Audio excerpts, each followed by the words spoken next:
Hello, everybody, and welcome to the sprint. Episode 12. Thanks for everybody coming in. It's our bi-weekly show every 2 weeks, talking speedrunning news, analysis, discussions, all that great jazz. So for those who've never been here before, welcome. For those who have, happy to have you back. You may notice something a little bit different than you. JHobz got a little bit smaller. One of our hosts may look a little bit different. Really? I think so. Hi. So yeah, for those who aren't aware, JHobz is currently at RPG Limit Break, which is a really cool marathon that we've talked about for a couple shows now. We'll talk about again this week. That is going on this week. But to fill in, we have the lovely and wonderful kungfufruitcup here. Hi, how's it going? So we have kungfufruitcup graciously taking the time to be a guest for us. And always, of course, we're joined by Frozen as well. Yep. Cool. And then lovely dark man down, or up there, one direction. Yeah, there you got it. That's right. Yeah, so I am Darkman. So welcome. So we thought, since we have a new guest host, first time we've ever had a guest host, we thought give her a couple minutes to explain who she is for those who are not familiar. Kung Fu, take it away.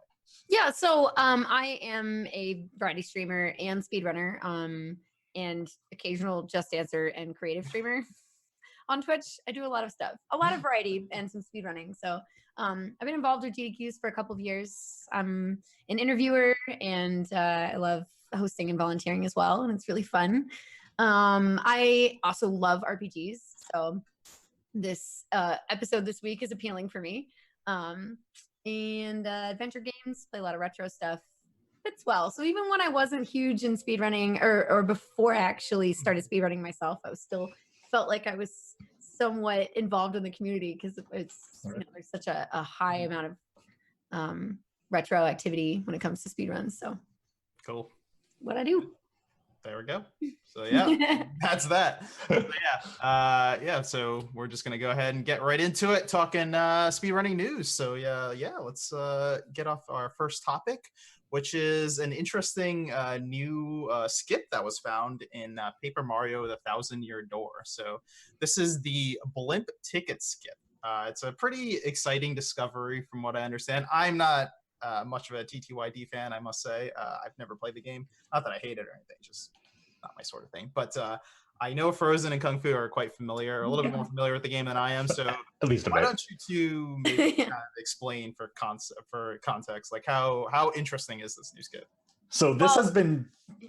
Please feel free, Kung Fu. I was just going to say, with the blimp ticket part itself, for those of you who don't know the game very well, obviously Paper Mario games are RPGs, or the older ones are. And there's a whole section where you need to go see their kind of mafia boss to obtain this ticket that can lead you to the third chapter. And then it involves a series of tasks that you need to do for him. So being able to skip that, saves a ton of time. Do you want to explain a little bit how it works? So if any of you are familiar, I'll explain it to the best of my knowledge. Let's put it that way. For those of you who don't know, this has been not even theorized. So this has been, they knew that you were able to accomplish something like this. And if you could get the blimp ticket without having to do all those tasks, you could save a whole bunch of time. So similar to the Super Hammer Early, which was found, a couple of years ago now, you basically have to spin yourself into a paper mode and at a very specific angle. And once you land back onto it, you can actually walk on, I think it's an invisible ledge, just to store yourself and jump onto the tracks to get to the blimp that you are trying to get to. Right. And then once you've done that, you're past the blimp ticket and you can skip over the entire mafia boss sequence, which is, I think that vaguely heard a number around 30 minutes or something like that, 20, 30 minutes. I forgot what it was. It was a significant number last time I heard. Yeah, that's somewhat accurate.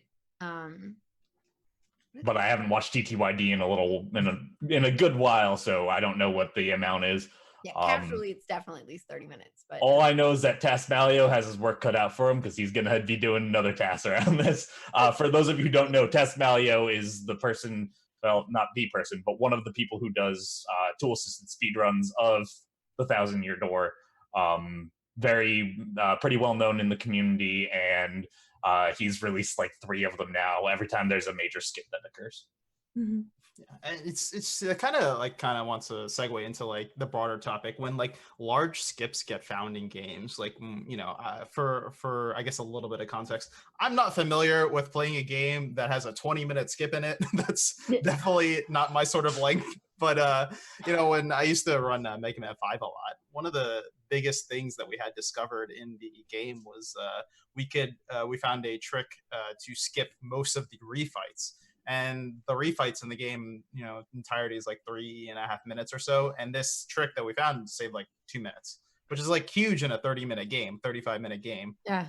So it's just like, and I remember like the excitement around the community at that time. Like so many people who had stopped playing the game now wanted to play the game. They wanted to get a better time. Yep. Like so many people like new to the game wanted to like start playing the game now because this is such a huge find. So like, I can only imagine what it's like for like the TTYD community now. They have this huge thing that makes the run even shorter. Like I remember like a few years ago, it was like a 6-hour run, and now it's probably approaching sub 3 hours at this point. Crazy. Yeah, I would say it would probably affect the community in 2 ways at the same time, because as the run gets shorter, it makes it more appealing because people feel like they can actually complete a run. Yep. In a short amount of time, so maybe they can get a few in per stream, or at least like have enough time to stream. If you're not like full time and you have a few hours a day to stream, you could actually do a whole run. But at the same time, the more you have these tricks and glitches that are so complicated, and you're just stacking and stacking and stacking, like it's amazing that it's able to break the game and get us past this whole 30-minute section. But like, man, is it complicated and precise, and just like, when you look at the whole list that's building up around TTYD for how many glitches you have to do, I could see that being pretty intimidating as well. Like it cuts off that amount of time, but then you add on that amount of time multiplied by 20 in order to practice it. Exactly. It's a give and take. Yeah. But it's super exciting. The run is really awesome. And in fact, actually, you can probably, and I know that he has been streaming it, I know Taskmalio has been going through that process of actually going through and creating the tasks frame by frame, specifically to make the new one. So that's a really cool process to watch as well. Yeah, definitely. All right, so I think that's going to wrap up this topic. So yeah, if you're interested in TTYD runs at all, you'll definitely be interested to watch what's happening in that community right now. So moving on from one skip to another, this one not quite as impactful in the speedrun, but still really awesome. So in Super Mario 64, I think most people who play the game are familiar with the giant carpet in Rainbow Ride, where you have to just sit there and wait and wait and wait for minutes while you're just to the top of the house. To get to the top of the house, get that star.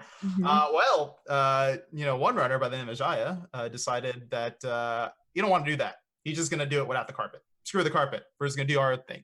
There's a task. You can do it. Yeah. So that's actually a good segue. So this trick was known to be task only previously, where you would actually use a variety of objects to actually get you to the top of the house without the carpet.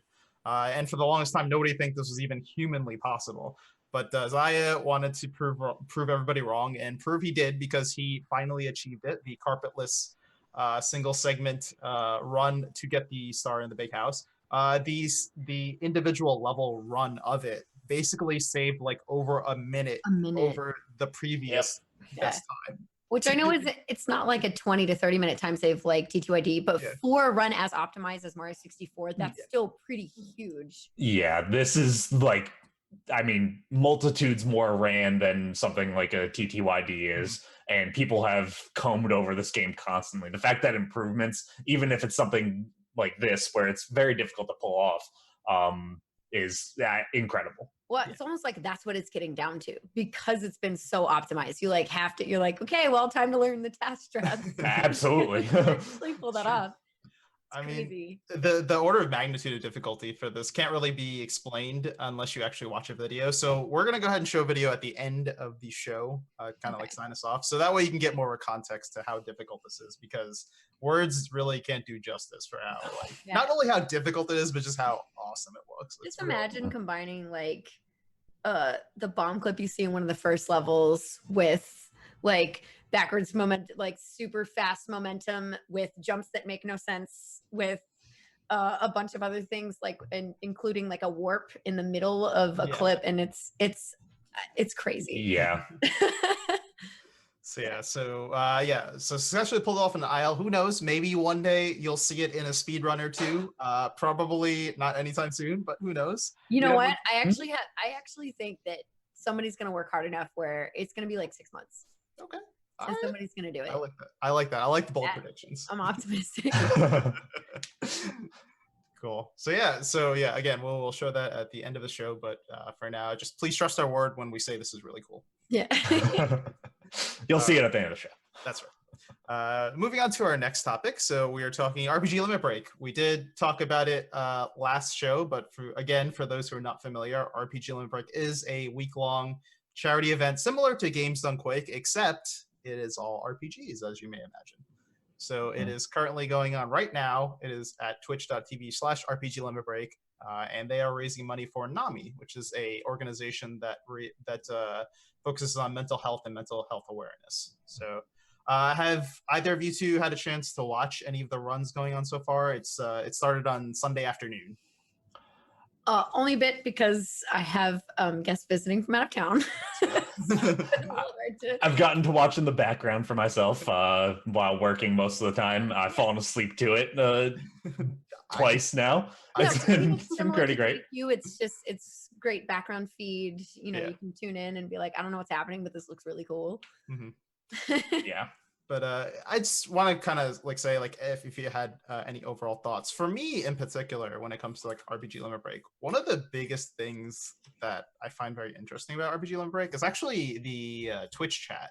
So you know, again, I'm gonna preface this with a disclaimer. I am in no way saying GDQ chat is bad or anything like that. You know, we're comparing like apples to oranges here, okay? So now that I got that out of the way, I find RPG Limit Break's chat to be very interesting, because you would think in like a 15 to 20,000 like viewer stream, which RPG Limit Break has, you would think, you know, chat may be moving super fast and you don't really get a chance to like see like, you know, any sort of discussion, but it's actually the opposite. It's a very like slow moving chat. You know, people are like kind of like talking about the RPGs, talking about games, like the marathon, that sort of thing, and it's very different. I'm not used to that, so I don't know, I kind of like just watching the chat scroll by and seeing what people like to say. It's relaxing. Even the chat is relaxing. I mean, I love RPGs. I think they're one of the most relaxing of the speedruns, in order to watch, not to play, because those there's a lot of tech that goes into that. Menuing is very, very, very stressful. I can't imagine doing that all the time, but they're really comfy to watch, and I think that translates well into the chat, as you were saying. I mean, it moves, just people are watching for the run rather than to spam chat, which I would say like RPGs have something. It's let's say like the difference between that and a speedrun of a platformer. There's so much that goes into the specifics of how they menu that I feel like the people who are interested in watching that are interested in engaging and educating each other on exactly what's happening in a run. Because when you see something in platforming, sometimes it's a trick that's harder to understand, but in general, it seems like something that you are more visually able to like compensate for or keep up with, whereas in an RPG there are specifics that go in that often do need explanation, so people are going to be more likely to be in that category of, I'm going to chill, we're going to help talk about it, that kind of thing. Definitely agreed. It's just super comfy, like Frozen and Kung Fu both said. I don't know. I don't normally like watch RPG like speedruns outside of the marathon, outside of like RPG Limit Break, but during RPG Limit Break, I just like tuning in at random times and just seeing what's going on. It's really chill. I definitely watched like the entirety of the opening run, which for those who don't know was Final Fantasy Type 0 HD by my good friend Sent, all of our good friend Sent. prize man, as many of them know him as. He actually speedruns, believe it or not. So he was the opening run of the marathon. That was cool. It was nice to see him kind of get to participate in a marathon, not Yeah. actually like die from being awake 24 hours a day, Yeah. which is what happens during GDQs. Of course, yeah. Yeah. So I don't know, is there anything either of you are looking forward to coming up during the week that's on your eye? Or Me, I always look forward to Paper Mario. It's something that is close to my heart. It's not TTYD, but Paper Mario All Bosses is there, I believe. Yoshizilla. The original 64 version is actually my favorite. I'm the one who likes the original over G2ID just by like a hair. I can't choose between the two. It's like for nostalgic value, I would say. So yeah, I'm in the same boat. Cool. Good. All right. Yeah, for me personally, I'm excited for my man Big Fung Balls running Phantasy Star 4, so that's gonna be really cool. Yeah. I'm always a fan of the man. So yeah. So again, make sure you tune in all week. We will of course be hosting them after this show is over, if anybody was surprised. Just make sure you watch all week. They'll be going until the end of Saturday, 24 hours, raising money for NAMI. So it's a great cause. It's a great event. So make sure you tune in. Also, if the website for RPG Limit Break breaks, make sure that you yell at JHobz. He's in charge of that, so yell at JHobz. Remember. Very important, especially while he's not here to hear us, even though he's probably in chat hearing us, maybe. It's likely, but All right. So moving on, so ESA, another marathon, another big speedrunning marathon. ESA, which is the European Speedster Assembly, it's their premier event is an annual event in the summer.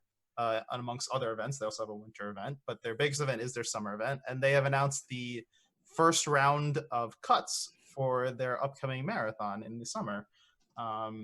It's a bit of a different process than like GDQ. For those who are familiar with the GDQ process, it's typically everybody submits, and then in like 3 or 4 weeks from then, we release our games list, and you see what's there, and then maybe a few weeks later, there's a schedule. For ESA, it's a little bit different. So they actually have 2 different submission periods.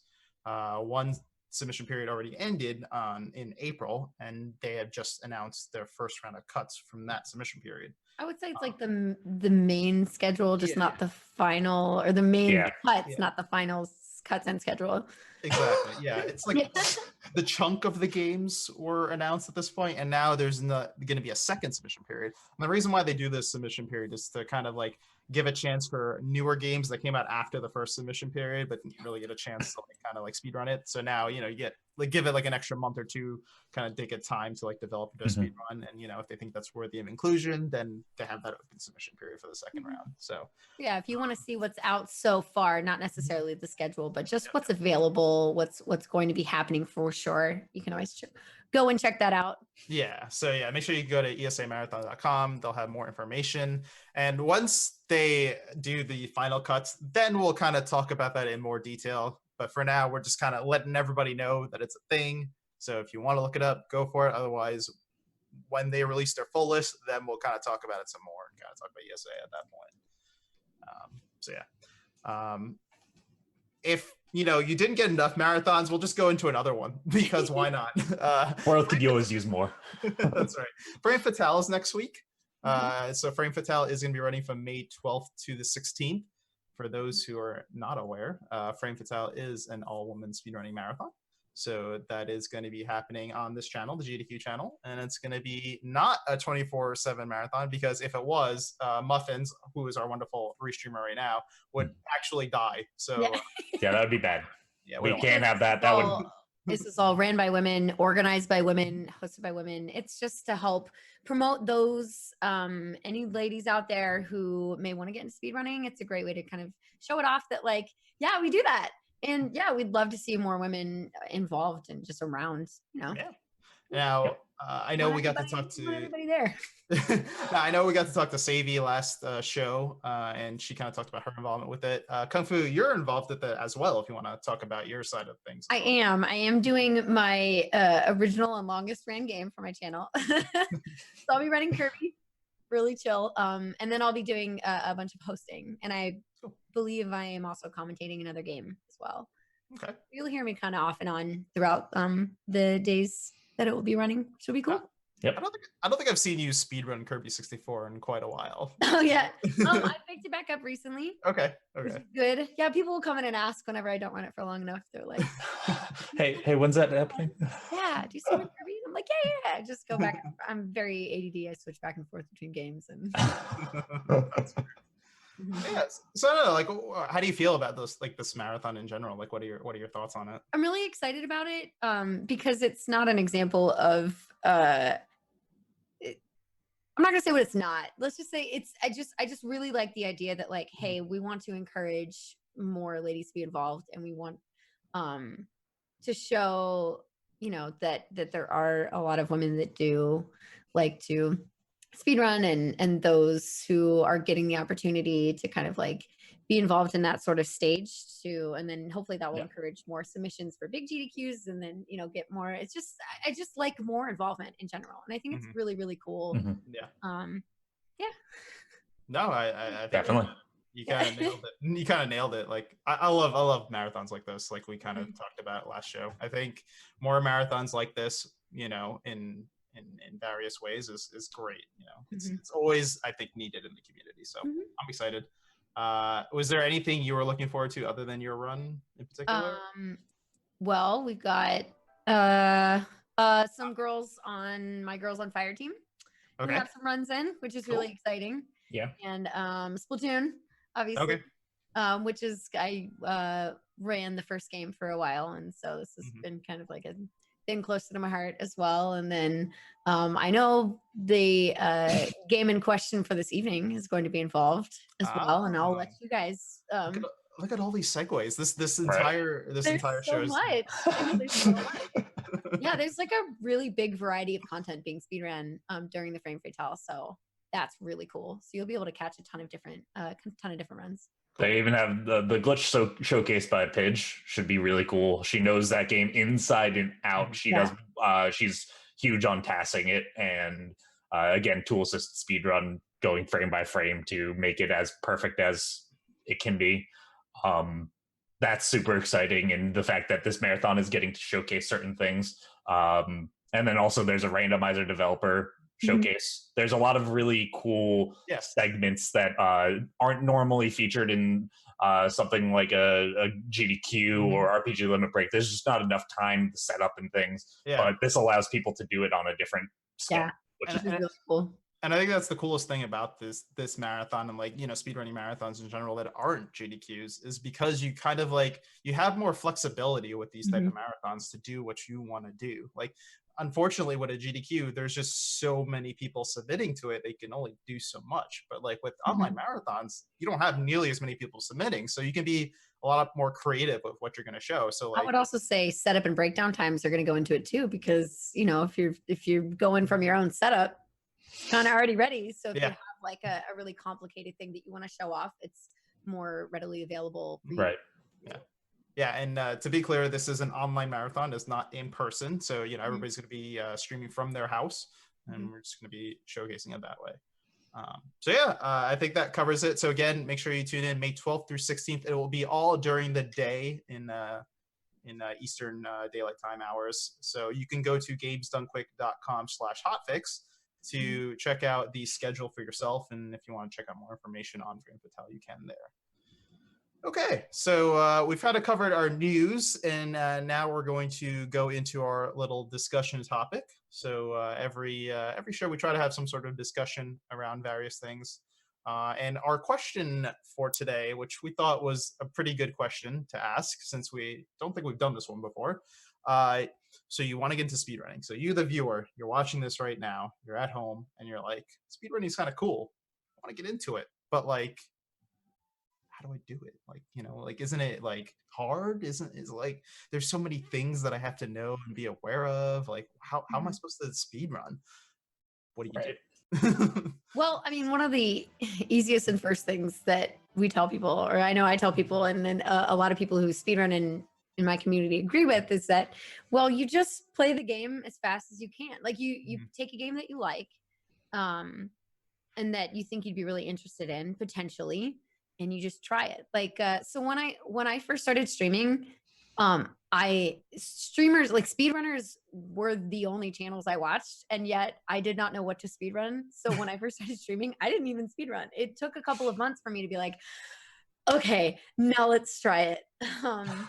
And then I just found a friend who was willing to do like a semi-blind race of Kirby 64, because I was like, yeah, I played it growing up, but I've never speedrun it. And they they were in the same boat, so we just gave it a shot. And I was like, that was pretty fun. Maybe I can do this. So like I found the opportunity to, so like a blind race, or it's just, you can practice a segment, or you can watch a stream and be like, this looks cool, and then you just try it. And it's not like whenever you start to speedrun, you're not expected to be a world record holder. You're not expected to know every glitch. Yeah. Like it takes time to develop.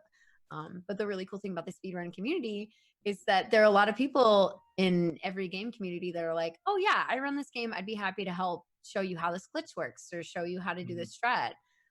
So it's really easy to communicate with others and then learn from there. I think part of the charm, but also one of its biggest faults, which is nobody's fault, of course, but when it comes to like GDQ marathons, and with so many people watching, and they see people running these games who all or most of them are like at or very near world record level, as a result, that's what they see, and they think this is impossible. Yeah, it's impossible if you try to do it right away. That's not going to happen. Right. That's not going to happen. People don't see the other part of it, like the journey to get to that level, or all the hours of practice. Like we were talking about with TTYD, right? How you have to put in hours upon hours in order to get that 20-minute skip. Yeah, exactly. So it's just like, take a game that you enjoy, that you think you might want to speedrun, and see how fast it takes you to just play through it.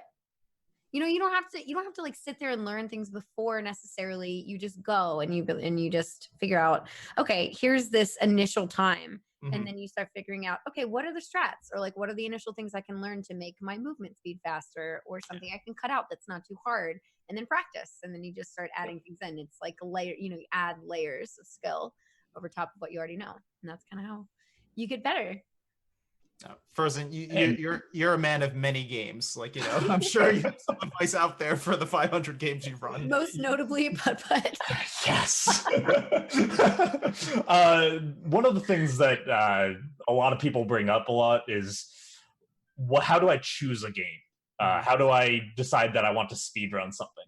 And it depends on the person. For me, it's the right feeling. So something where I am playing through and I think, wow, this feels like it has kind of fun movement. I wonder what it would be like if I moved as a speedrunner does, as fast as possible. That's how I picked up Tesla Grad. That's how I picked up Putt Putt Saves the Zoo as one of my main speed games. I saw somebody doing it really, really fast, and I'm like, that's interesting. How do they do it that fast? And I just decided, let's go do that. And you have to suck at something in order to get good at it. It's like a motivational, like on the Get Motivated subreddit today, that was very similar. Yeah, it's just like you really do. You have to be bad. People don't start off great. It just doesn't happen that way. Some people might be lucky to, but even then, they still have to put in work in order to be truly spectacular at something. Even with a game like Putt Putt Saves the Zoo, where it's a 40-second run, start off at a minute 30 seconds, drop down a minute 25, minute 20, jump down to a minute, etc. It's right. It's a big jump, but you improve by leaps and bounds once you start getting decent at something. And the best advice that I can give to anybody who's trying to speedrun, trying to learn a speedrun, stick to it. You just have to keep at it. You'll get it eventually. And if you have questions, communities are so supportive. Exactly. Don't be afraid to reach out. Yep. Just put in your effort beforehand. That's what I will say, is that a lot of it's for a lot of more experienced runners, it's almost a sense of frustration if new speedrunners come in and they just say, how do I do this glitch, without actually trying it too much. But as long as you put in a little bit of research, your time of attempting it, and you're like, I just don't understand. What do I have to do? Ask somebody. There's, especially for bigger games, which a lot of people start off running, there are infinite resources. We've talked about it a bit on our show.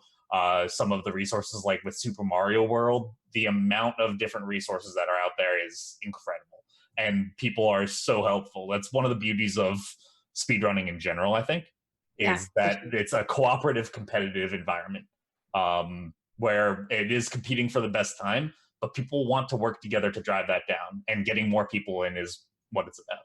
Yeah, exactly. And then you have places like speedrun.com, like Frozen was saying, as Mhm. in terms of resources, that's one of my favorite. It's got all the leaderboard times, but not only that, there's so many guides and tutorials that people have just made. It's not like nobody's telling them to. They're just like, you know what? I want to help our community. Here you go. Here's a guide. Here's like a bunch of YouTube video tutorials, or here's pictures and all kinds of things. And you can just go on there and do that. Actually, one of the ways I got better at Spyro was just watching a run that was not world record, but a higher up time, and being like, what are they doing that aren't quite world record strats, but things that I think I could manage to learn. Absolutely. That's the thing about world record runs, is they typically do strats that are as a result of, like, you know, years and years of muscle memory, that only those people with that muscle memory can really even get close to attempting. Like you, as the person who doesn't have that muscle memory, is probably not going to land that trick, not without a lot of practice. So, it's like watching the T2ID run and being like, oh, I'll get super hammered. Easy. That's the beauty of also some of the more developed runs, like as I was saying with Super Mario World, they have beginner level strats, they have advanced strats, expert. I mean, they break it down for you, saying, hey, this is don't really attempt doing this when you can do this. That one's just going to be easier, and you'll start getting mechanics down. Sometimes it's important to practice the base gameplay, what you would do in a normal playthrough, before you can continue on. Yes. So I would say the biggest takeaway is, you know, one, it's a mental process, and two, all you need to do is, at a bare minimum, go to speedrun.com, find the Discord for the game you want to join, which has the community there, most likely. If it's not on speedrun.com, just like find a runner on the leaderboard and like find their Twitter or something, just ask them, hey, do we have a Discord? Because 99% chance likely that they're going to say, yeah, here's the Discord. And let's say you find somebody who's actually streaming the game, you can go in and be like, hey, I've noticed that you're really good at this thing. Would you mind explaining as you go? And people are pretty likely to be able to do that. I'm sure. I'd say most of the time I've ever heard people are like, oh yeah, I'd be happy to explain it. Yeah, absolutely. I love the fact that we have all these resources now in speedrunning. Back when I think all of us actually really started, it was, hey, leaderboards are on a Google Doc, and in order to communicate with the community as a whole, you need to join our Skype group. And that's how we talk. That's how all big decisions were made. But now we have Discord and speedrun.com, centralized places to host these things. Thank goodness it hasn't, right? There's not a better time to get into speedrunning, honestly. So many ways to learn. All right, so I think that's pretty much going to wrap it up for our discussion. You know, if you're on YouTube or if you're on Twitch chat, feel free to leave a comment if you have a question, and we'll see if we can maybe help you out. So we do have one more piece of news to discuss, but that news we cannot discuss without our guest. So we're going to go ahead and take a short break and get our guest Tinahacks on, who is going to be helping us break down the Final Fantasy VI no sketch run, world record run by FF Monk 9. So that is going to be our run analysis of the week. So stick around. We'll be back in just a moment, and you can see the Final Fantasy VI run playing in the background while we get set up.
right, everybody, welcome back to the sprint, where, as you can see, we've been playing the video of the Final Fantasy VI No Sketch run by FF Monk 9, and we are joined by the wonderful Tinahacks to help us break it down today. Hello. But before we do that, as I understand it, Tina, we have something to announce related to the GDQ channel, and that is a new broadcast that is going to be happening as a hotfix broadcast. So do you want to talk a little bit about that? Absolutely. So yeah, we do have a new show that's going to be starting on the Games Done Quick channel. Sundays at 3 p.m. Eastern Time. We are going to be having a show that we're calling Tree Fort. We're making tree forts. I love it. Little clubhouses for people who share things together. The first two we've already got planned out. May 19th, we're going to have a tree fort just built around Sonic. All the runners that we feature are going to be Sonic players. And then on the 26th, we're going to be showing off runners who play games that take place in spooky mansions. I love it. Awesome. Perfect. So what's your role in all of this?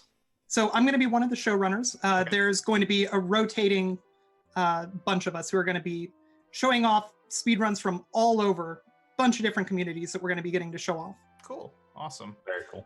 So like how many like runners is it typically a broadcast? Is that number set in stone or? It's not set in stone. Okay. It's going to depend on, spooky mansions. We might have 3.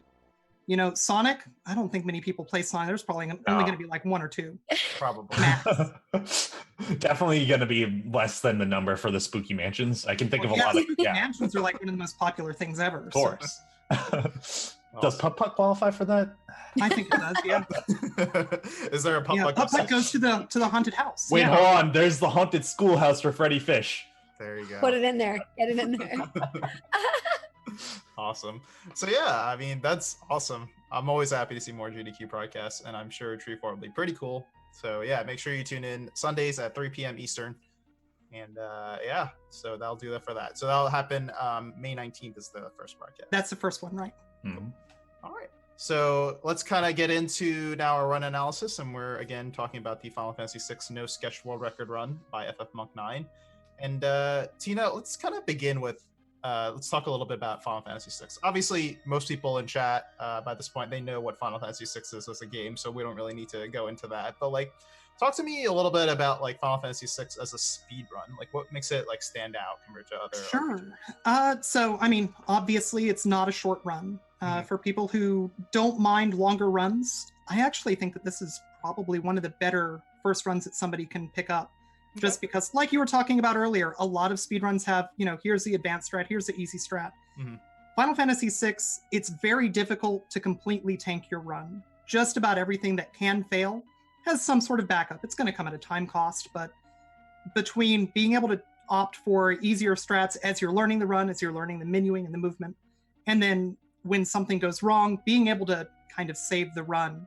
And we'll talk about exceptions to that rule, but in general, there's a lot of ways that you can save a run and make sure that, in a no reset scenario, you're able to make it safe.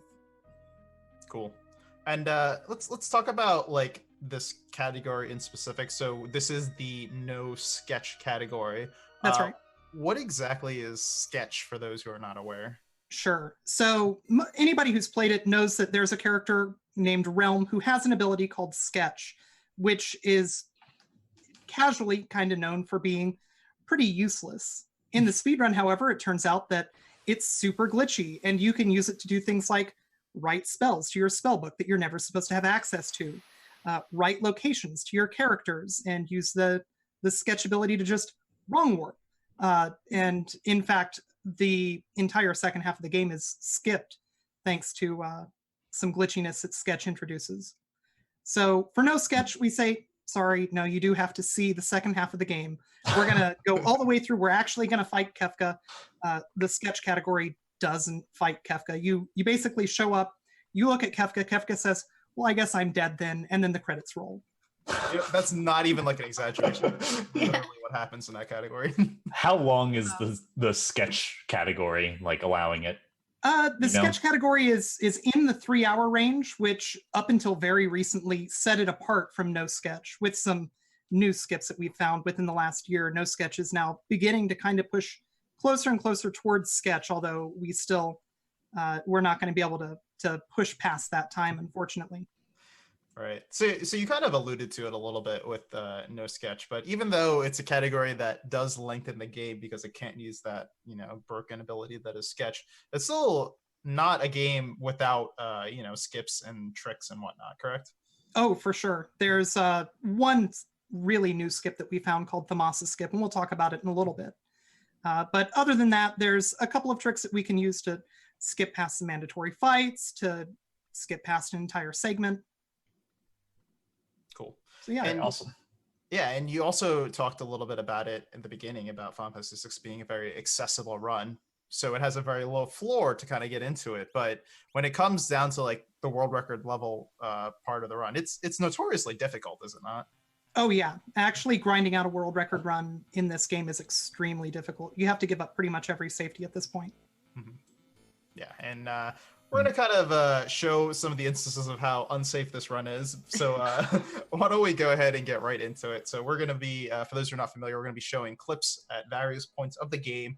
We're going to break it down, explain what's happening, and we'll go one by one. So we'll start off with our first clip, which demonstrates ATB weight tricking. So what is ATB weight tricking? Sure. So this is one of those bits of really fundamental tech that you're going to have to learn to use. Here, you're going to see FF Monk 9 either stay in the menu or in a targeting state sometimes, or leaving the cursor right at the very beginning, right here, hovering over Magitech. And you'll notice that when you're not inside a menu, those bars that indicate whether or not a character is ready or not, they continue moving. But once you go into a menu, those ATB bars wait. So we use that to manipulate the enemy's ATB bar. You just saw we had a counterattack. And that counterattack at a very specific point makes it so that the boss there doesn't disappear and you don't have to wait for another 15 seconds to be able to finish the fight. Yeah. But yeah, in general, keeping menus open, making sure that your cursor is exactly where it's supposed to be so that you can manipulate not only your own ATB bars, but those of your enemies, and optimize the number of turns that you have versus how many your enemy takes. Yeah, for those who haven't played the game, there may be one person in here who hasn't played the game.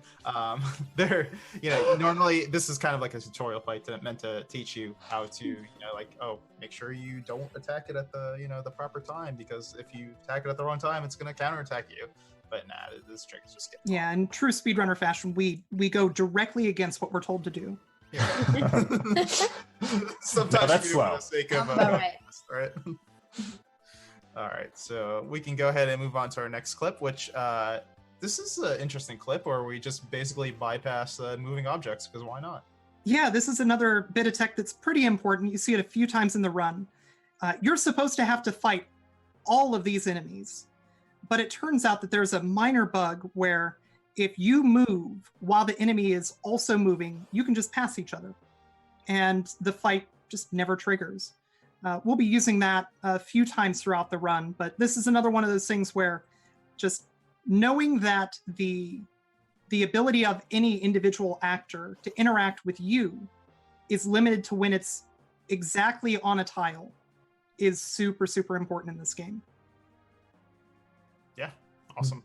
Simple enough, but super effective. Yeah, I think it's kind of any one of these fights. So for one, any one of these fights will mess up a step count. If you're at the point where you're using a step route and your fights are exact in terms of how many you're able to take, taking these fights screws up your step count. But on top of that, any one of these fights takes between 30 and 60 seconds, which is not fast. Mm-hmm. And, So no pressure. Yeah.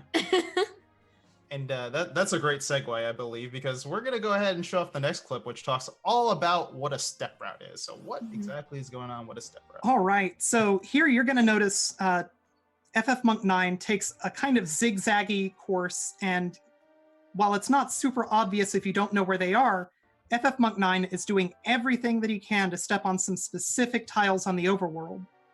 There's an internal value that gets tracked, deciding whether or not it's time for you to have a new encounter.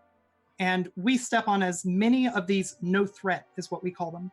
Basically these tiles that don't increment that counter as we can. And that's one of those things where you keep this step route really as long as you can, but optimally you keep it right up until the very end of the run. So for this, it's basically you trying to avoid as many encounters as possible. Yes. Okay. And we have the entire game routed out in terms of the encounter RNG, so that we know exactly which encounters we're going to get, where we're going to get them. We have it so that we're manipulating favorable encounters when we get to a later portion called the Velt. We want to have a couple of specific encounters that we know are going to be good for us picking up a character that we pick up there. So even in these overworld encounters that you do end up getting, you know exactly which enemies are going to be? Absolutely. That's very cool. And for reference, you talked about, this is all set up for, most importantly, the Velt. How far in the run is the Velt exactly? Well, from this point in the game that we're watching, the Velt's going to be in about an hour and 10 minutes. Okay, so we have to make sure we keep the exact proper step route for the next hour at a minimum.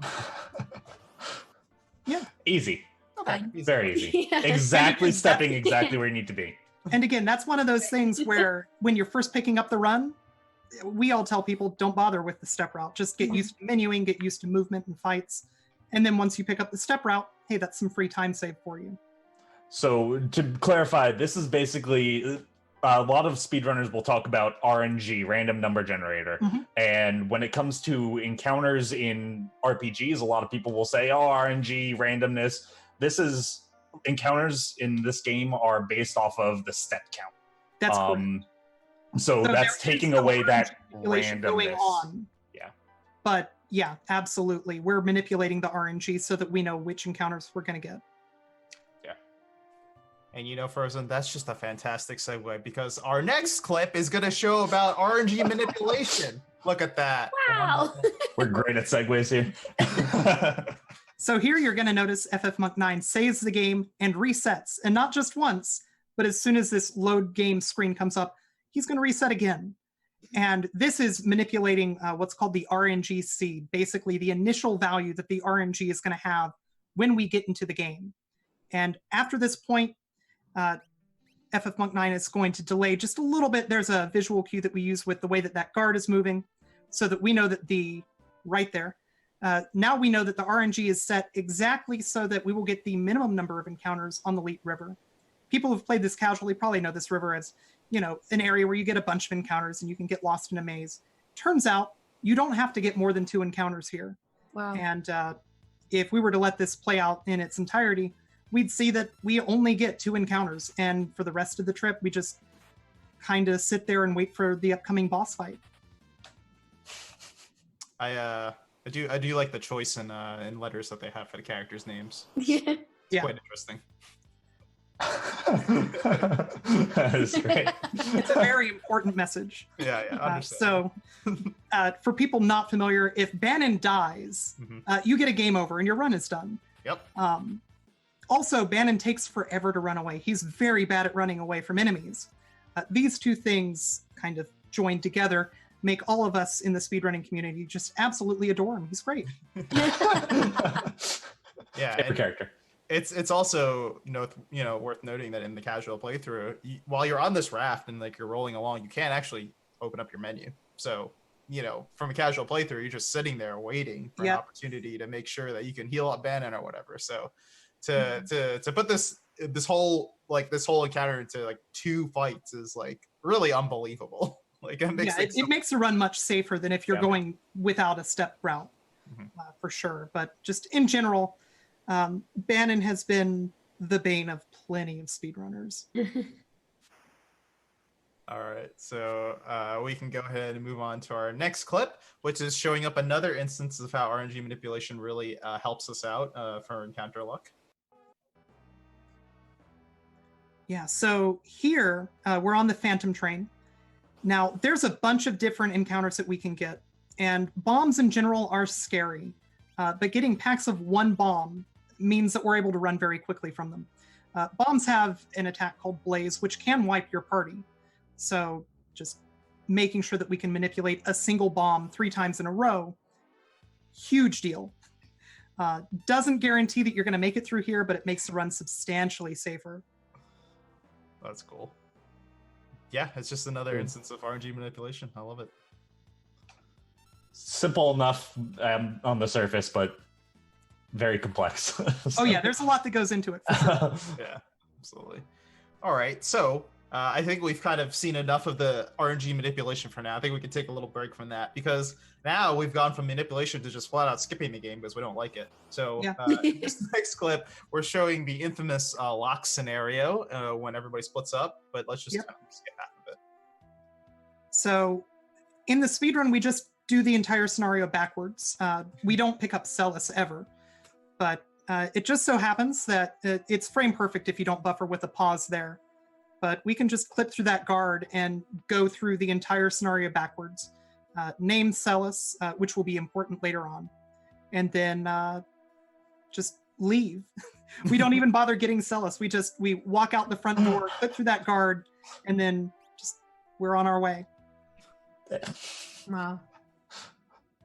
And Kung Fu, I believe you brought up a good point about what the skip entails, right? Right, just trying to figure out how how this works, because it looks like it looks like a frame perfect trick, and then just wondering how much you skip because you just kind of phase through this person. So you end up skipping a fair amount.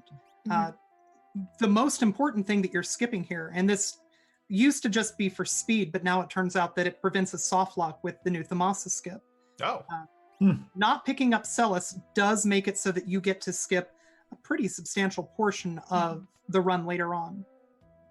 Oh, okay. So this is even saving future time. That's awesome. Yes.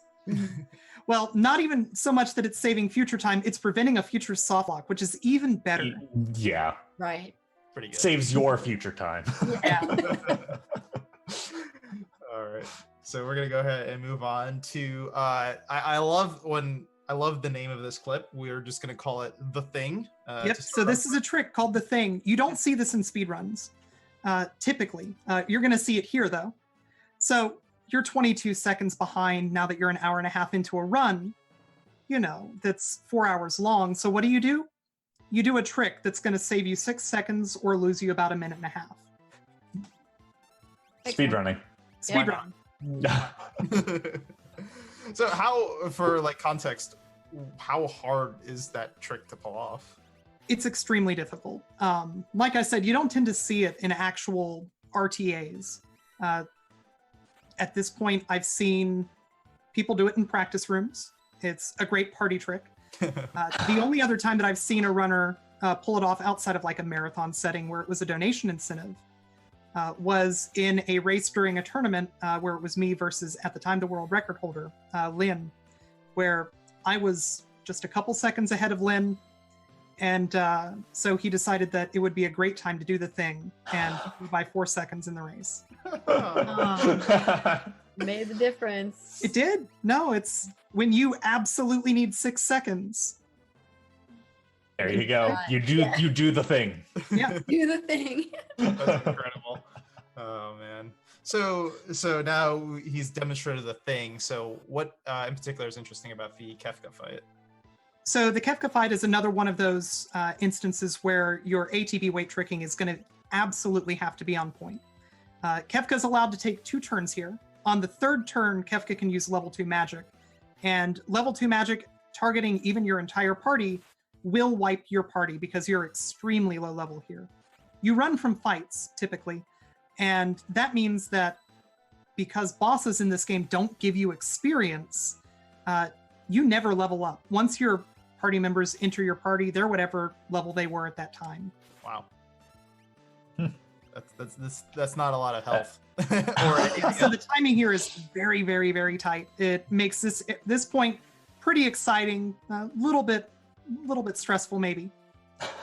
That's fair. Exciting for viewers, stressful for the runner. Yes, exactly.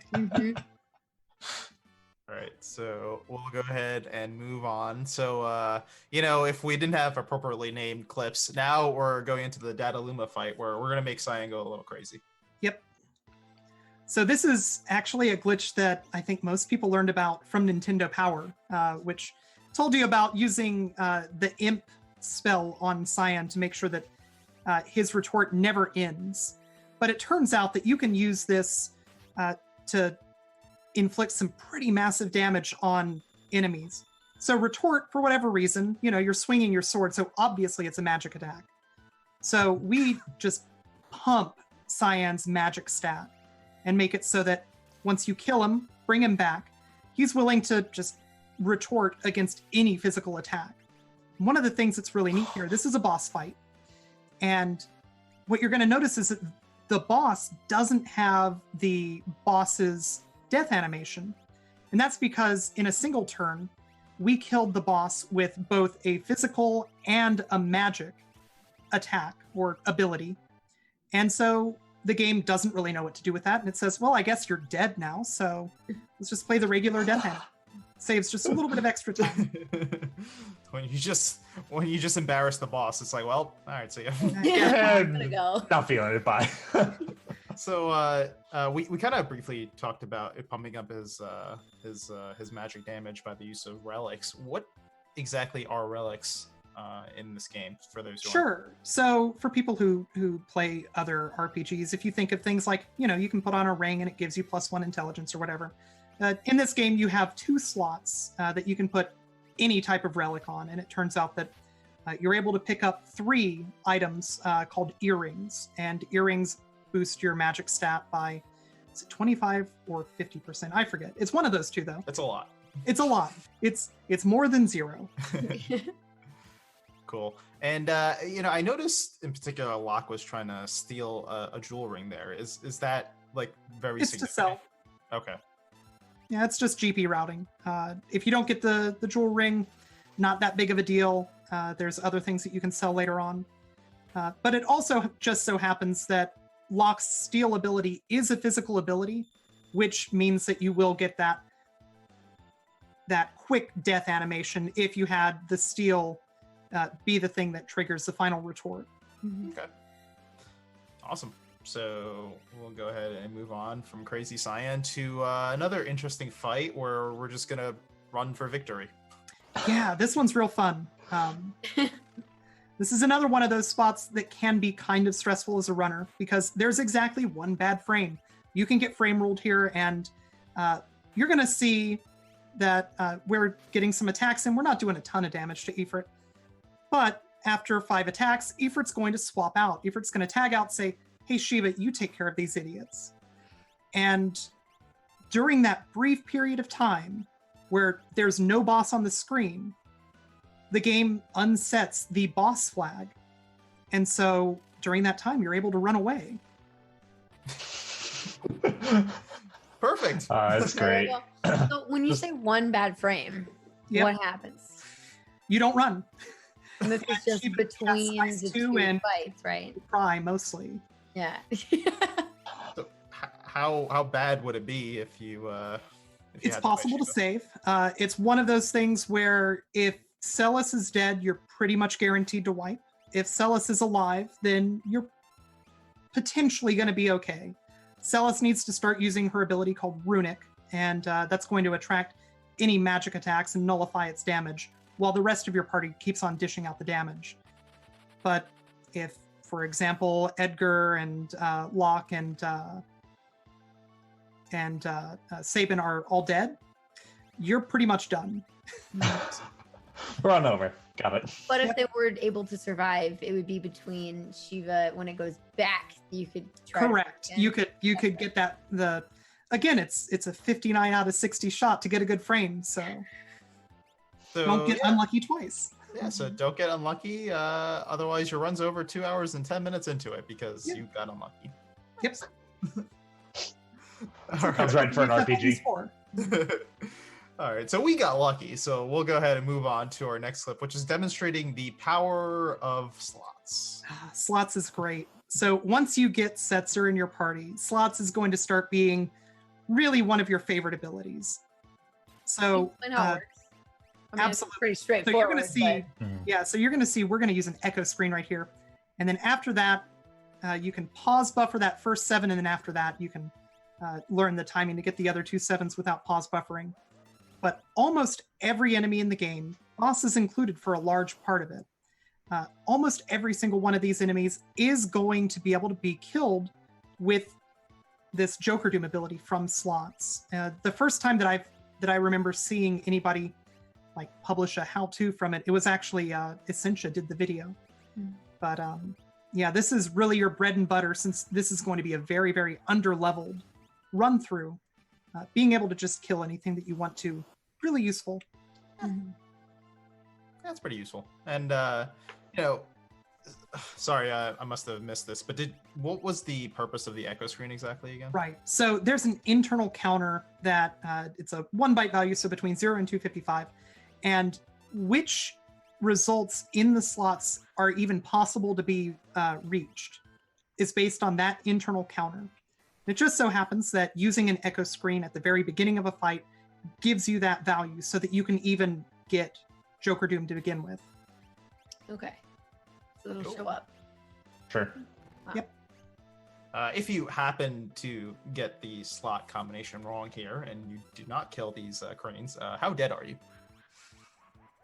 It's possible, even without, so there is a backup.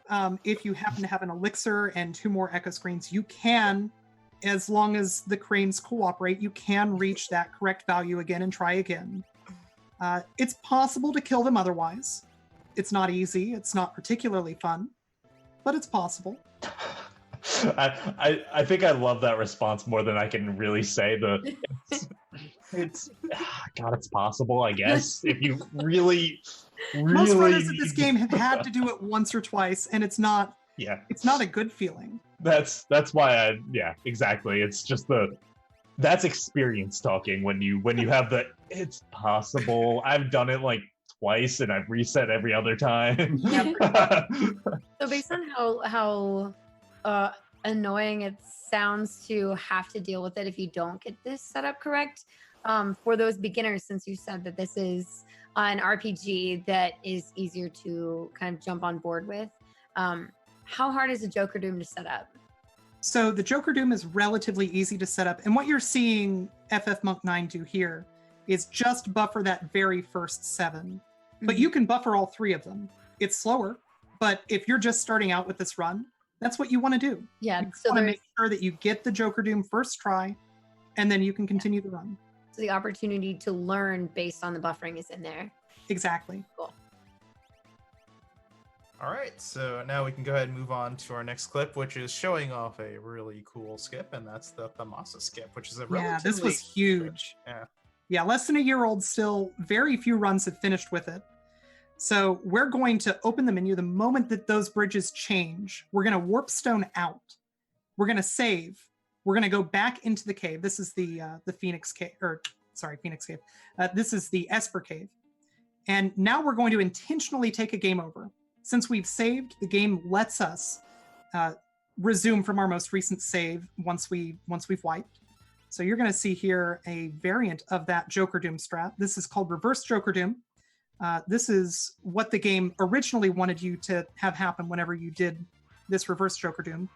We're going to subvert that later on. But now, once we load, we're going to immediately go into the menu, use a tent, and that combination of things that we've just done unlocks our movement. We can walk 1 square down, which for some reason wrong warps us to the Imperial Air Force fight. And at this point, hard mode is enabled. Before, we used to power level ourselves to level 19 for the floating continent. We don't do that anymore. That's for chumps. No, now we would much rather just do things fast. Makes sense. To kind of like give us some context, because I say the Massa Skip for those who are not really too familiar at Final Fantasy VI. They're not even gonna know what the Massa is. Sure. How much have we skipped exactly? So the first time that I did the Massa Skip, I got a gold, which was 45 minutes. Okay. So yeah, somewhere depending on a lot of factors, you're looking at 40 to 60 minutes of content that you're gonna save by doing this. Wow. It's a lot. It's significant. Now you lose some of that as time goes on because you're lower level. Mm-hmm. You have lower speed stat. You're no longer going to have access to a few items, which used to be very useful. Rods in particular, which allows you to cast level 2 magic, completely bypassing any magic defense. So there are ways that you pay for this on the back end, but up front, you're skipping about 45 minutes of gameplay. Mm-hmm. Mm-hmm. And it's interesting you alluded to the fact that they're waiting until the bridges change at the beginning of the clip. So this is a sound-based cue that they're using, correct? Not necessarily. The sound is a really good way to know that that's what happened and that you've got it correct. There's a point after you enter the room where you can just start buffering the menu button, and you're going to be able to open the menu at the correct time at that point. The game does help you out there. Cool. Awesome. All right, so I want to go ahead and just keep a running counter of this is very hard or this is gonna like kill your run. So we're already at two. Right. And now everything that we're going to talk about from here on out, like I said, now hard mode is enabled. Yeah. You're way more underleveled. You used to be at level 19. Now we're on average level 14. Turns out 5 levels, big difference. We did actually have a good question in Twitch chat. So they were asking if this worked on other versions. That's a good question. I don't know anybody who runs this except on Super Nintendo 1.0 carts. Well, there you go. I would love to find out the answer to that myself. My expectation, because 1.0 to 1.1, the only version difference that I'm aware of is that they fixed the sketch glitch. Okay.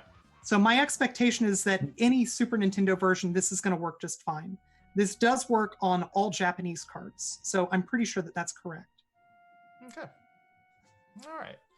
So we can go ahead and move on now. So we've activated hard mode, and now after we've activated hard mode, what better way to acknowledge the difficulty of this run than by going fishing?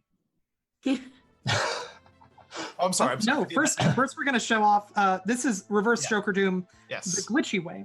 So you saw Reverse Joker Doom is supposed to kill you, and the devs of the game said, "Well, what if you get that Reverse Joker Doom input and you're really quick and you say, I'm going to muddle Setzer to make sure that he doesn't hit us. He's going to hit the enemy.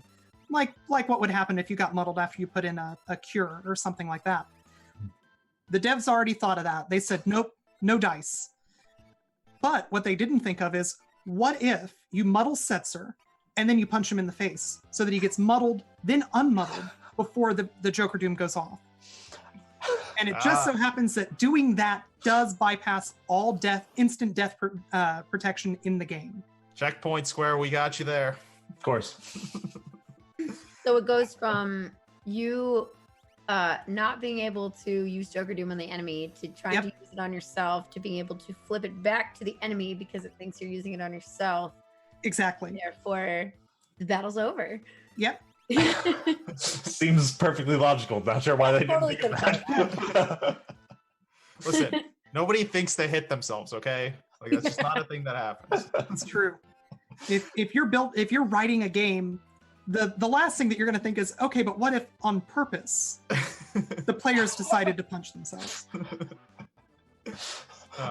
So one particular difficulty point about this particular Reverse Joker Doom is you do have 3 characters instead of 4. What makes that more difficult about it? So in general, what you're going to see happen, and we'll see it later on during the Kefka Fight, is that when you have 4 people able to do everything all together, you're going to be able to start having everything that you care about queued up one after the other. And in fact, later on, you're also going to have access to the Remedy spell, which will cure the muddle 100% of the time, as opposed to punching Setzer, which can miss and can be blocked. So if Locke had missed there, it's game over. I hope that you enjoyed the last 2 hours and 40 minutes. It's been real, and goodbye. So we're back down to the randomness making... Absolutely. How many times are we going to be doing this? So, like I mentioned, hard mode is now enabled. Everything that you're going to see at this point is high stakes. So I love it. The randomness, it comes down to the randomness of actually being able to hit yourself. Yep. Great. Can I punch myself in the face? Not possible. Right. Only one way to find out. Hopefully I don't block myself. All right, so we're going to move on, and now we're going to talk about pro bass fishing. Absolutely. Yes. This is such a cool strat. So Puexel at SGDQ last year showed off the first 2 steps of this.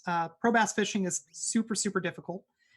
What's important to know is that the fish spawns that you're going to see in 2 screens from now, the fish spawns are based on the NPC movement RNG, and everything that moves on this screen also pulls from that movement RNG. That bird, any other fish, everything pulls from that, which means that if your movement isn't actually perfect, you fail. So the fastest that you can get with pro bass fishing is 4 cycles, and we're going to see FF Monk 9 manage to pull that off. It's super hard. Is there any reason he goes into the bed first the first time? Absolutely. So what you're seeing FF Monk 9 do there is he goes into the bed before Sid is in bed, which means that he's able to just mash the A button to trigger internally Sid talking without actually showing any of the text boxes. And it just so happens that Sid doing that while he's not in bed also advances the NPC movement RNG while you're doing that mash. So for each one of the A presses, it advances further. So all part of a big elaborate manipulation to save Sid really, really fast. And for context, for those who aren't aware, this is there are different variations of the fish that you can get. The worse the fish are, you're gonna end up killing Sid, and that's really mean because we're just trying to nurse Sid back to health. Also, it's slower if you kill him. It's substantially slower to kill him. So we do want to save him and give him the good fish. So we're just essentially manipulating the game such that we get the best fish as soon as possible. So we are a pro bass fisher, or at least FF Monk 9 is. All right. Well, we alluded to hard mode, and what better way to explain how hard this category is than by our next fight? You see, look, I don't even have to explain it. Like Tina's already she already has traumatic stress over. No, this fight was a run killer before the Massa Skip, before we were super underleveled. So this is the Tentacles fight. It's pretty famously terrible among basically all Final Fantasy VI speedrunners. And so what you're going to see here, it used to be that we would just use a bunch of rods and wear them down, and whether or not they decided to cast Poison and Bio on us is what decided whether or not we would, get to continue the run. Well, we don't get rods anymore because you buy those in Thamasa, which we skip. So what you do instead is you purchase an item called Super Balls, which, much like bouncy balls that we all loved as children, cause somewhere between 256 and 8,192 damage, with increments of, I think, 256, but completely random. They can miss. Nothing's guaranteed. Have fun. Good luck. We have exactly enough GP to purchase 4 of them. So if things go well, great. If they don't go well, I hope that you had fun with the last 3 hours and 15 minutes of your life. Good news, you get to start over. Oh no. And that's 3. That's 3 instances so far where you're like, RNG? Thank you for keeping count. Mm-hmm. So if you don't get the proper damage roll, there's just nothing you can do. I've gotten minimum damage rolls and nothing but misses in those several times in runs. And then you try and hang on for dear life, but more often than not, you're going to wipe. Okay. So is it another instance of it's possible, or is this like a it's not? No, right? it's possible. Still love it. Yeah, it's not great. I think they're getting more and more dreadful. Like less hope in the voice every single one. Like the first further one we get into the game, the harder the fight is. So yes, exactly. It's possible. We haven't gotten to any fight where I haven't managed to save it at least once. Okay. That's a good way to put it then. Yep. That's good. Yeah, I remember, I used to watch a lot of this category, mostly before the Massa Skip was found, and I remember this fight in particular just being I don't even remember how many runs I saw get past this. Forget about how many runs I saw lose. It didn't happen very often, and now it's even worse. This used to be super hard, and now it's gone from super hard to really, really super hard. So one thing that I guess we haven't really explained is like at the beginning we're using an Esper to give everybody I guess invisibility. What is going on exactly with the Esper casts? Okay, so Espers are they're the way that you learn magic. They themselves can be cast as summons. Think of summons in later Final Fantasies. And in this case, we're using Phantom to give our party invisibility. Most of what you're going to see in terms of attacks used by the tentacles are just going to be regular old physical attacks that, they're swinging at you, trying to hit you. If you're invisible, those are guaranteed to miss. The flip side to that, however, is that if you're invisible, there's a bug in the game that guarantees that any magic attack will hit you for sure. So it's one of those things where you're kind of hedging your bets. It's really nice to not get punched in the face over and over, but the moment that they cast Bio, the poison spell that does a ton of damage, you fall over. Perfect. All right, so now we're gonna take a little break from your runs over and kind of introduce a new trick to the run that's gonna be very significant very shortly, and this is called tent warping. Yeah, so this used to only get used once. Now, because of the Massa Skip, we do have to get lock.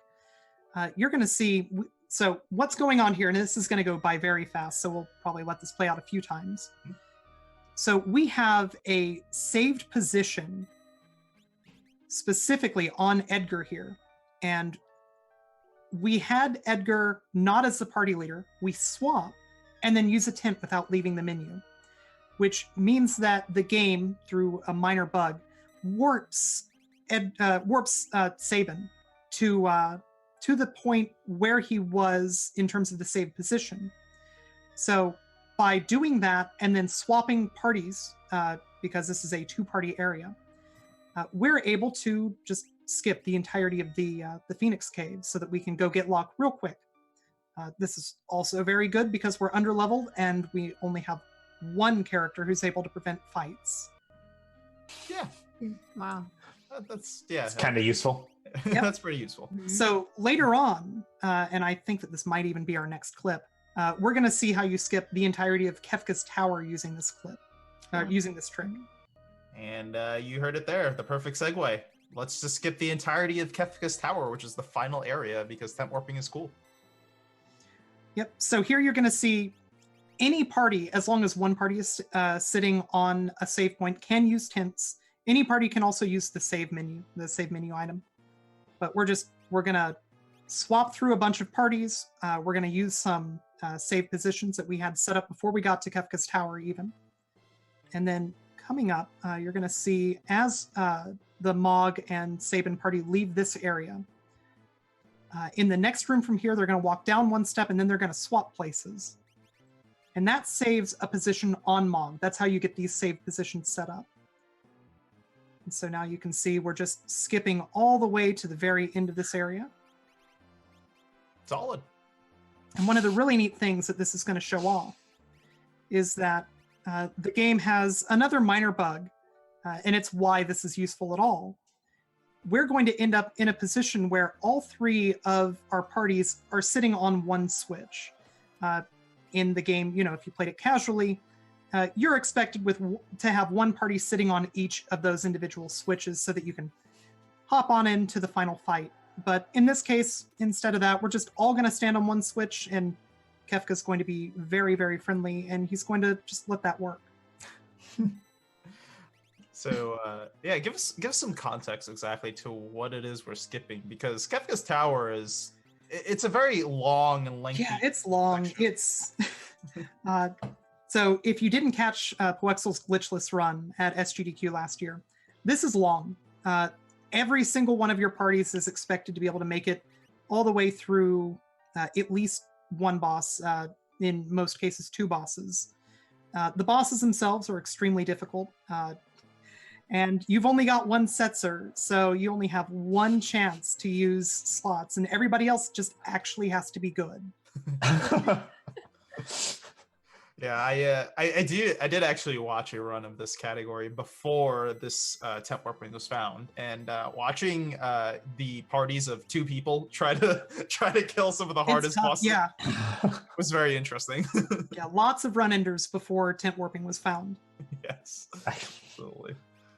Cool. So yeah, so that's temp warping. So we'll go ahead and kind of get into the final fight. So we've broken it down to 2 sections. We're gonna first start off with the start of the fight, which is Kefka, and it's a multi-phase fight. So, and there's a lot going on. So why don't we just kind of like get into it? Yeah. So at its very core, the way that you're going to kill these bosses is not going to be a huge surprise. We're going to use slots, and we're just going to cheat our way to victory. But one thing that hasn't been used up until this very final fight is the fact that there's a glitch in this game where it turns out that for whatever reason, magic evade is the most broken stat in the game. So we pump Celus's magic evade to its max value. Celus simply cannot be hit at this point. Every time that you see any enemy try and hit Celus, it's going to miss.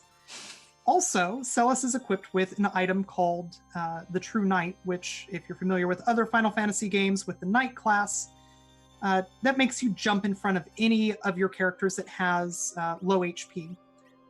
So Celus is going to jump in front of every character and make it so that those attacks miss. And we're going to use that to just go ahead and set up for just slots after slots after slots, and we're going to do everything that we can to get to the very end of this game. For the most part, it's relatively safe.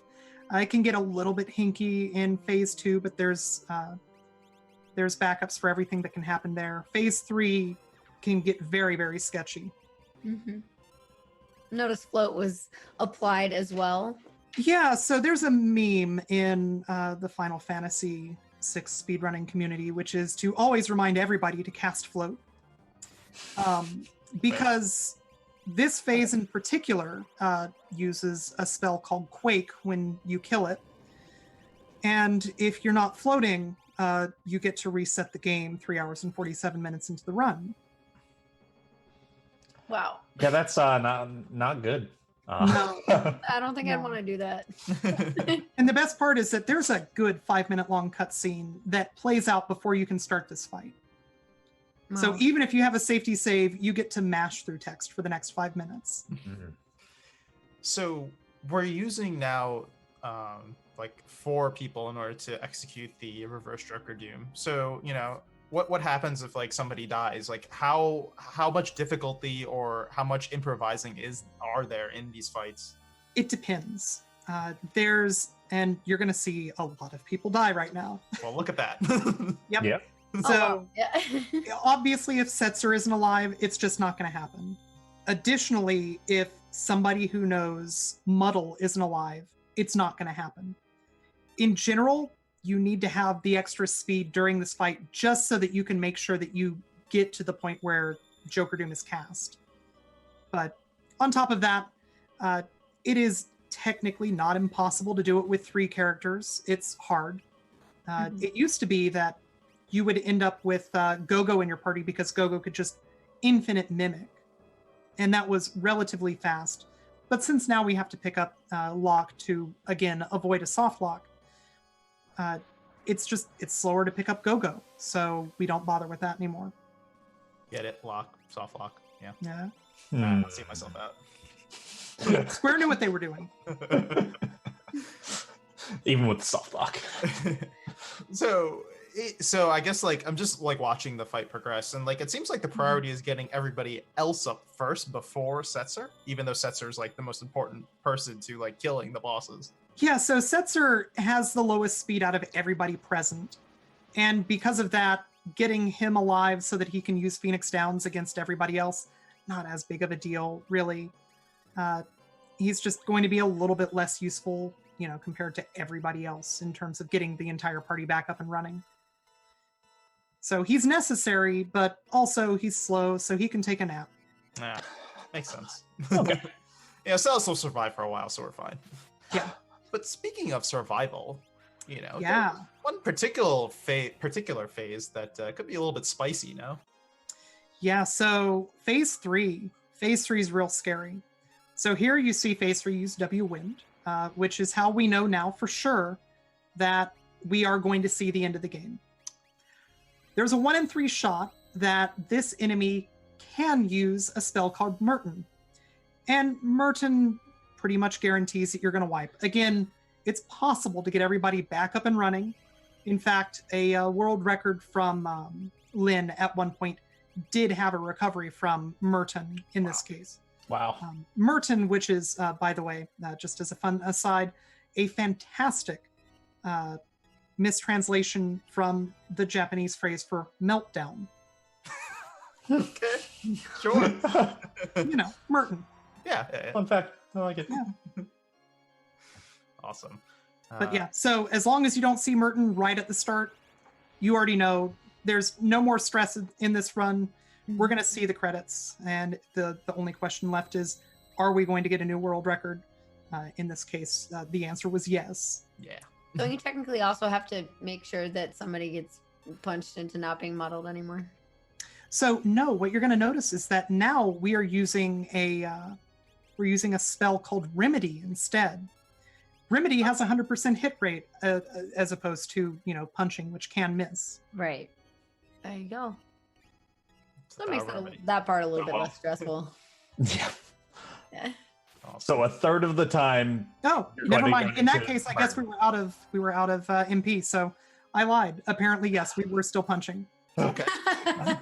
Well then. But yes, the normal route does have you using a spell called Remedy, which itself is guaranteed to hit. Right.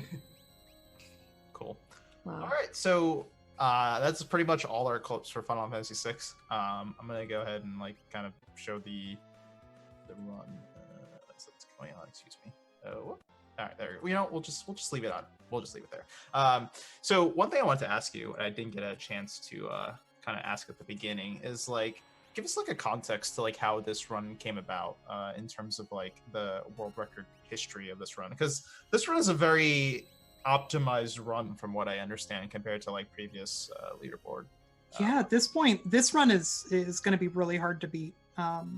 There's been, since the Massa Skip was found, there's been a lot of activity and a lot of back and forth with the world record. Not many people have actually finished runs with the Massa Skip in it. So once you have a Massa Skip run that finishes, at this point, it's tough for it not to be a PB. But prior to that, I mean, just in terms of the speedrun.com leaderboard, and there's a reason for that. Essentia had the world record for a long time. After that, Mr. MV, El Magus, these are all names that you kind of expect to hear when we talk about when we talk about RPG speedrunning. LCC had the world record for years, and it was a single record that stood for a very long time. After that, right after AGDQ 2 years ago now, I took the world record, then I improved it a little bit, and then after that, FF Monk 9 and Favlo 23, who's another runner, started going really, really hard on it when the Massa Skip was found. Now, I mentioned that that's just the speedrun.com leaderboard. There's 2 runners in there that just in general tended to do speedruns, and for a large part didn't tend to submit their runs very much. So Lin 1, who I mentioned a little bit earlier, and LCC, both at various points in time throughout that, had better runs than the world record on the speedrun.com leaderboard. So there's more to the story than just that. Unfortunately, those were runs that occasionally had highlights that were done on Twitch, but other than that, they were known about, but not on the leaderboard. I see. Gotcha. But yeah, this current iteration is just a very, very grinded down and optimized time. It's one of those things where, obviously we start out and we hit plus 30 super early on, so it's not unbeatable, and somebody sooner or later is going to beat it. But this is a category that all of a sudden has had tons of route changes, lots of new innovations coming into it, largely from just routing and the way that you either decide to take or get rid of safeties in the route. Cool. Awesome. All right. Well, I think that's gonna pretty much wrap it up for our run analysis segment. So once again, I want to thank Tina so much for taking the time to kind of help us understand this run. I believe we all kind of know this run a lot more now. Yeah, for sure. Yeah, thank you for having me. Yeah, absolutely. So we're going to go ahead and take a quick break while we say goodbye to Tina and kind of wrap up the show with a few lighthearted segments. So stick around. We'll be back in just a few moments.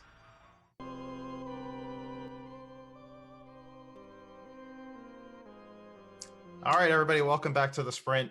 We're going to go ahead and kind of finish off the show on a little more lighthearted note, kind of do a couple of segments that are not as serious, but, you know, kind of interesting that we feel. This show, we're not doing a Frozen's Freezer segment. We're we're keeping the freezer shut. It needs to properly, you know, ice. Need to cool it down, yeah. That's right, yeah, it needs to get to the right temperature. Too many hot runs have been put in there, so they need to... So yeah, it needs a break. So we'll see if we can get that on for next show. But we're gonna go ahead and get into Checkpoint, where we kind of talk about what's going on in our worlds, whether it's speedrunning related or not. So we'll go ahead and start with Frozen. So I've been working like 70, 80 hour weeks recently, just doing work stuff.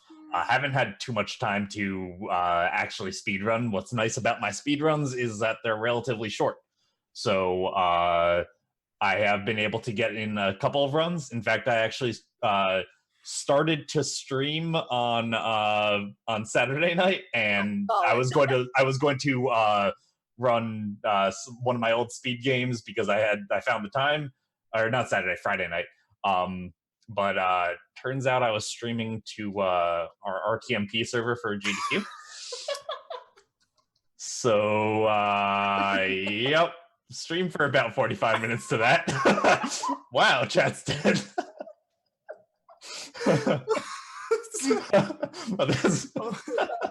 Only you would do that for us. Whoops. I'm just that's a lie. I would definitely do that. Oh well. But that's what's been going on for me. Kung Fu, what about you? I can't say if anything is entertaining. That's okay. I did an escape room yesterday. Okay. I'm now 17 for 17. Oh. We got the record, and they give us this like golden gnome statue that we got to take home. So now I have that in my house, and that will be a thing in my house. Golden gnome. You should have put it on podcast today. Just like put it like right there on like just like the head of the gnome sticking up next to the What is I got that? some guests in town, some other streamer friends, and we've been having a good time. And we have some other fun plans for this week. Cool. Just been busy doing stream updates, getting back into some speedrunning, getting ready for next week, which will be really fun. Cool. Yeah, so unlike us three as hosts, you are a full-time streamer. So like, how is your stream going? Like, what's going on with that? Stream's good. Again, I've been starting to pick back up speedrunning. I was on a bit of a hiatus, just for my channel. So it's good to get back into that. And I've been playing through Danganronpa. It's a very weird title the first time you hear it, but it's a visual novel series, murder mystery thing. It's cool. Good. It's very polarizing when you have a community of people talking about characters they like and don't like. But that's been really fun. Just that, and then working on making some new content that's not out yet. Cool. Awesome. I'm excited. How about you? For me, so I'm actually doing something speedrunning related for a change. You know, most people know me as like the person that like, you know, is just like, I'm traveling, I'm not doing speedrunning. So we haven't actually talked about it on the sprint yet, but we probably will next show. So we have the semi-annual, annual, something else tradition within the classic Mega Man speedrunning community where we have a team relay race. We try to get as many of the classic Mega Man games as people are able to participate in, and then we divvy it up into multiple teams, and it'll be like a typical relay. One person finishes their game, pass it off to the next person, and you go until you finish all the games, and of course, fastest team wins. They're super fun community events. We usually get like 30, 40 people participating in this, and you know, of course, commentators and all that. It's a really fun event. And the latest iteration of the relay is happening. But what's different about the relay this time is in the past, we just had people sign up and then we took the people with the best PBs, and they would represent the different teams. Instead, we opted to do qualifiers this time around because it is Mega May, and we thought, Mega May, you do a lot of Mega Man, right? So we're doing qualifiers throughout the month of May on the weekends for the games. So I am doing my best to help out with that. So it was super fun. It's been fun. I didn't expect to get as many people as I thought we would the prior weekend, which is our first weekend doing it. We had our first race, Mega Man 1, had 14 entrants, which is a lot for Mega Man 1. Yeah. That was literally tied for the biggest race on SRL, so ever for Mega Man. So that's pretty cool. Are you more on the coordinating side or the running side or both? Definitely the coordinating side. So we are going to be having the relay on the GDQ channel in June 1st. That's when the relay is going to happen. And again, we'll talk about this next show. Mm-hmm. We're going to have the relay on June 1st. So I am basically the one helping out with doing all the hosting stuff and all the back end stuff. So to make sure it all goes smooth. So as much as I do enjoy, I've participated in the relays in the past, and as much as I enjoy participating in it, I do kind of doing the hosting stuff and making sure everything's smooth, because in the past, it was basically Joko, who's the main organizer. He kind of had to handle the restreaming and figure out everything on his end. And it was a nightmare for him, especially because the relays usually start early afternoon Eastern time. Right. But he lives in Sweden. So the relays would take usually 6-7 hours. So it would be 3 a.m. for him by the time that we're finished. So, yeah, it would be rough. Yeah, so I'm happy that he doesn't have to go through all that anymore. He still obviously is the main organizer for them. So sure. That's stuff for daytime people. Yeah. Yeah, that's fair. But the qualifiers are going awesome so far. So I'm excited to see where that's headed. And yeah, in less than 4 weeks we'll be having the relay, and I'm super excited. That's awesome. Mm-hmm. Yeah. So that's pretty much wrapping up our checkpoint, and that's gonna for the most part wrap up our show. I did promise you that we are gonna play a clip before we head out, but before we do that, a couple things. Just wanted to remind everybody that we do appreciate very much you watching and supporting the show, you watching whether it's on Twitch, whether it's on YouTube, and spreading the love, telling everybody about shows like the Sprint as well as our other hotfix shows is fantastic.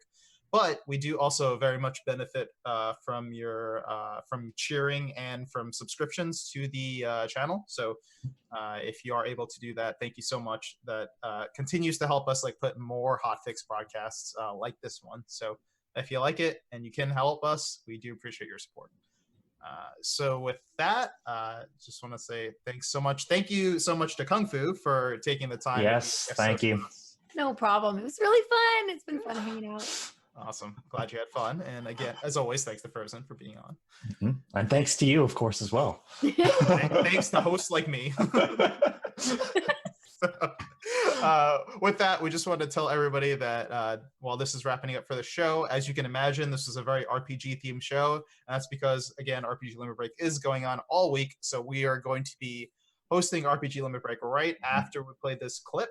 As we did promise to you, we're going to play the really cool Super Mario 64 carpetless trick. So it's crazy. Be amazed. Stick around and watch that. It's not long, but it's worth it. Watch it. It looks like Cass. I mean, it is. It's I thought it was. Yeah. So watch it and then tune into RPG Limit Break because we are going to be hosting them right after this. So thank you for watching, and we'll see you next time. Bye. See you guys.